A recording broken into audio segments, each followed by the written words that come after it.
Hey everybody, Rob Maurer here, and today we're taking a quick break from Tesla news because I do have an announcement to make.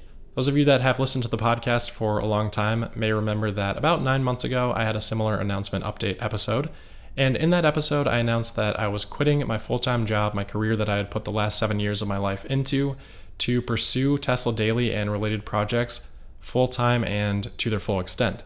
The reason that I did that was because at the time I felt like audio podcast searchability and discoverability and shareability were all really poor. And for me, the essence of the podcast has always been to spread good information. So I felt like the podcast was limiting that.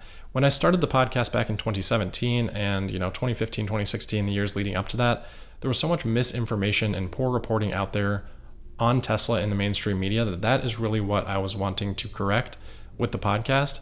So much missing context that people would leave out, and really it's been about just getting that good information out there. So the podcast was limiting that because not enough people could find it. So for me, I felt like to get as much of the good information to as many people as I wanted to, I would need to do it full time. So since then, about 6 months ago, we've started YouTube, and that has tremendously helped the reach of the podcast and the value that I think is created from it. And today I want to announce the next step in that process. So without further ado, the announcement is that I will become a contributor for thestreet.com. So some of you may be familiar with that. Jim Cramer founded that. He's still very much involved in the site. He's obviously flipped over to being bullish now on Tesla for the last few months. So I think people will be a little bit more comfortable with that. But let me tell you first a couple of the important points here. So as a contributor to The Street, everything that I do is under my control, 100%. I'm completely independent still. I'm not an employee for thestreet.com. I am my own independent content creator. Nothing is changing along those lines. The podcast is not changing at all. YouTube is not changing at all. This is a non-exclusive agreement. This is only additive. I'm only adding The Street to the distribution that I currently do. This isn't taking anything away. The whole point is getting good information out there. So to take something away would not fit that mission. This was a critical piece for me, and The Street understood this. They are very much aligned with what I'm doing. They want to get good information out there as well. That was the number one factor for me when I made this decision.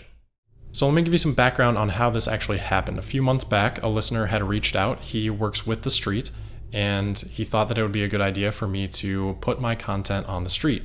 And at first I was extremely skeptical of this idea because, as I said, my independence is extremely important to me, and I don't want to be sucked into that mainstream media vibe where it's focused on, click-through rates and how much money each article is generating and how much reach it's generating.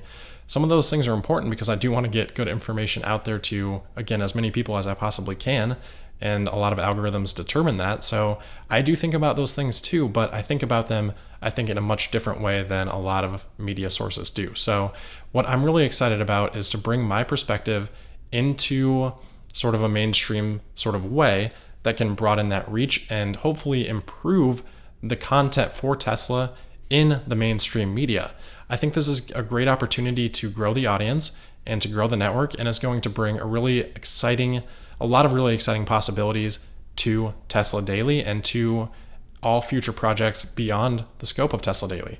I think this is a building block. We've seen how this has developed since I quit full-time. This is not the last building block. I have big plans for the future, and I think this is an exciting step along the way. This is not something that I would be able to do in any capacity if I did not have the support that I do from this audience and from our listeners. That has been huge, and that is absolutely fundamental to being able to do something like this. So a couple points. Again, it's non-exclusive. Nothing's going to change. Nothing on YouTube, nothing on the podcast. It all stays the same. There's no creative control from The Street at all. This is all on me. It's really just added distribution, and it gives me another platform to, again, spread good and valuable information on. And for that reason, I'm super excited, and I think that you guys should all be really excited about that as well. A great example of this is thestreet.com. They actually get picked up in Yahoo Finance's newsfeed, and that newsfeed is what feeds the Apple stock newsfeed. So if you go and click on Tesla in the Apple stock app, a lot of different articles pop up. Thestreet.com is in that newsfeed. So there's great potential for me to start appearing in feeds like that and get more good information about Tesla out there.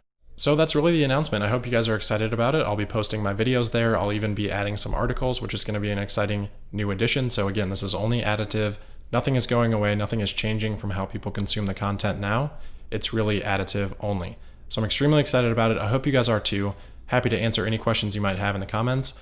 But that'll wrap it up for today. As always, thank you for listening, and thank you guys so much for the support making things like this possible. I'm excited to see what sort of change this can bring to coverage of Tesla overall. So I will see you guys tomorrow, and thanks for tuning in. Bye.